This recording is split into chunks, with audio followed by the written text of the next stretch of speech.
Hello friends, T1 classes में आप लोग का स्वागत है।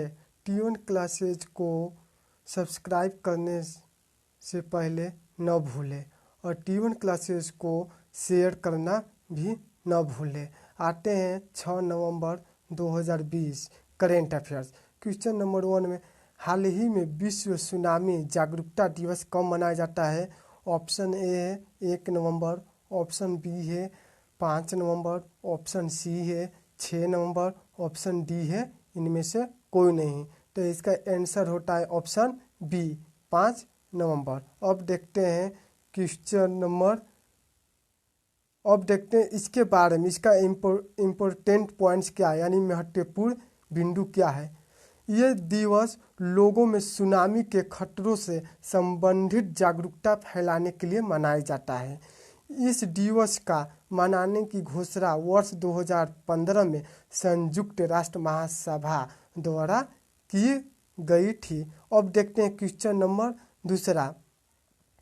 हाल ही में भारतीय क्रिकेट टीम का नया किट स्पॉन्सर किस कंपनी को मिला?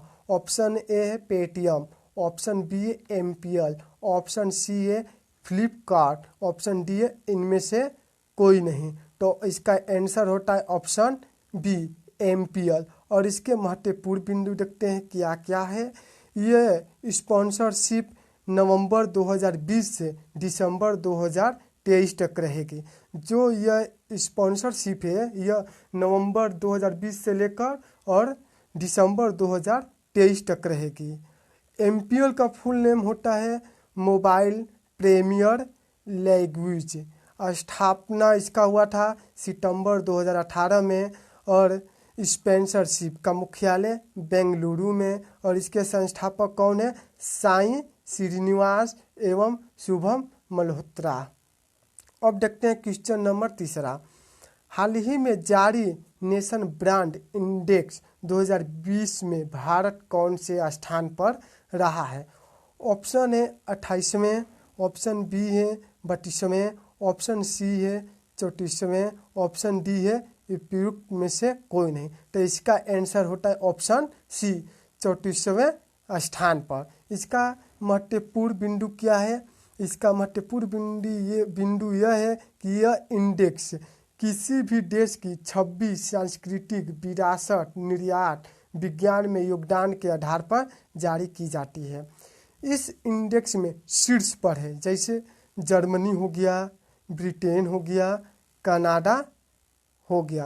अब क्वेश्चन नंबर 4 देखते हैं।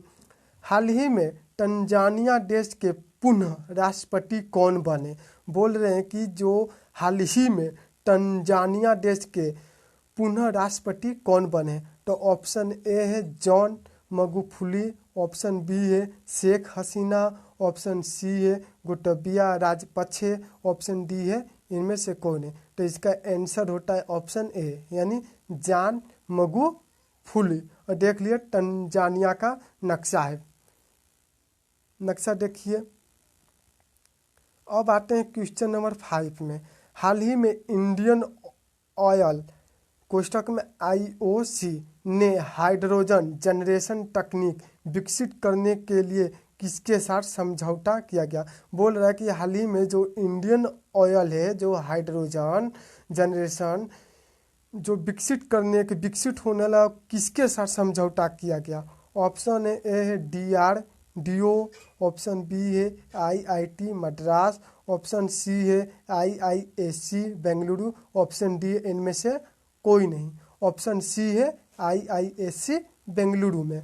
अब देखते हैं इसके महत्वपूर्ण क्या है।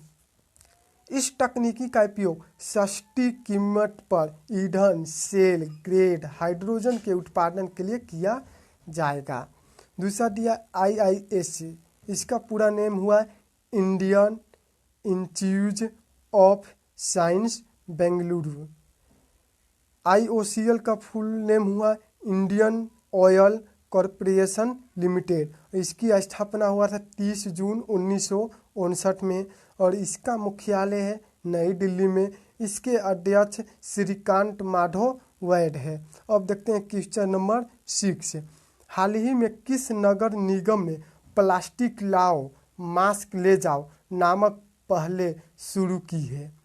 ऑप्शन ए दिल्ली नगर निगम, ऑप्शन बी है देहरादून नगर निगम, ऑप्शन सी है नागपुर नगर निगम, ऑप्शन डी है इनमें से कोई नहीं। जैसे में बीच में हुआ था कोरोना जो कोविड-19 के बारे में, मास्क ले आओ यानी प्लास्टिक लाओ मास्क ले जाओ, ये देहरादून यानी आया गया है प्लास्टिक लाओ मास्क ले जाओ, देहरादून नगर निगम ने यह शुरुआत की थी। क्वेश्चन नंबर 7वां, क्वेश्चन नंबर 7वां यानी इसके बिंदु है महत्वपूर्ण यही कि इस पहल का उद्देश्य प्लास्टिक कचरे को समाप्त करना और मास्क देकर कोविड-19 के प्रसार को रोकना और साथ ही प्लास्टिक कचरे के खिलाफ लोगों को जागरूक करना। बोल रहा है इसका ये उद्देश्य है कि जो प्लास्टिक है उस कचरे को दूर करना यानी समाप्त कर देना, और ये जो कोविड-19 जो कोरोना वायरस फैला था उस कोरोना वायरस से हमको बचने के लिए मास्क की ज़रूरत पड़ी।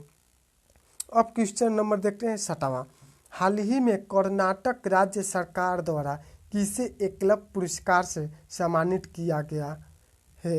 Option A Mahendra Singh Dhoni, option B है विराट कोहली, ऑप्शन सी है KL राहुल, ऑप्शन डी इनमें से कोई नहीं। तो इसके महत्वपूर्ण बिंदु है कर्नाटक राज्य सरकार द्वारा खेल में उत्कृष्ट प्रदर्शन के लिए एकलव्य पुरस्कार दिया जाता है। KL राहुल भारतीय क्रिकेटर है।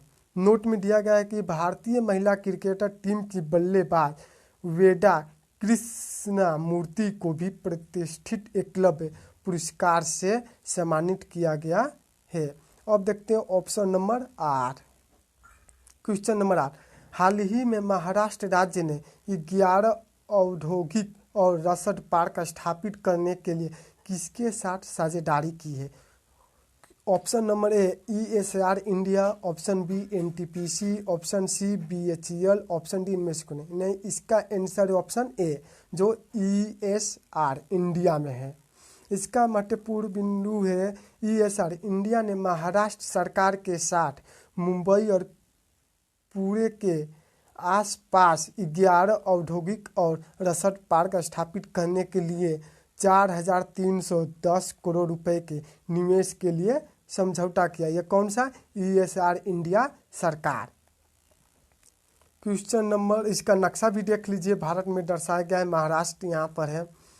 अब क्वेश्चन नंबर 9 देखते हैं, हाल ही में भारतीय सेना प्रमुख जनरल मनोज मुकुंद नरवणे किस देश की 3 दिवसीय यात्रा पर गए थे? Question number A Bangladesh, question number B Japan, question number C Nepal, question number D इनमें से कोई नहीं। आता है ऑप्शन सी यानी नेपाल। अब देखते हैं इसके महत्वपूर्ण बिंदु क्या। इस यात्रा का उद्देश्य सीमा रेखा से संबंधित तनाव को समाप्त करना और आपसी संबंधों को मजबूत करना। और दूसरा बिंदु है नेपाल द्वारा MM नरवणे को नेपाल सेना मुख्यालय में गार्ड ऑफ ऑनर से सम्मानित किया जाएगा। इसका नक्शा देख लीजिए, नेपाल यहाँ पर है। क्वेश्चन नंबर 10, हाल ही में सिटी ग्रुप के वैश्विक प्रमुख के रूप में कौन नियुक्त हुए हैं? क्वेश्चन नंबर दिया है 10, हाल ही में सिटी ग्रुप के वैश्विक प्रमुख के रूप में कौन नियुक्त हुए हैं? Option A Anand Selva, option B है Rakesh Sharma, option C Aditya Puri, option D इनमें से कोई नहीं। तो इसका आंसर होता है ऑप्शन ए आनंद सेल्वा। इसका महत्वपूर्ण बिंदु आनंद सेल्वा जेन फ्रेजर की जगह लेंगे। सिटी ग्रुप, इसका स्थापना 18 अक्टूबर 1998 को हुआ था। इसका मुख्यालय न्यूयॉर्क में, इसके CEO माइकल कोरबाट है। Thanks, welcome. T1 क्लासेज में आप लोग का स्वागत है। अब इंड करते हैं करेंट अफेयर्स। अब अगले नेक्स्ट करेंट अफेयर 7 नवंबर 2020। Thanks, welcome.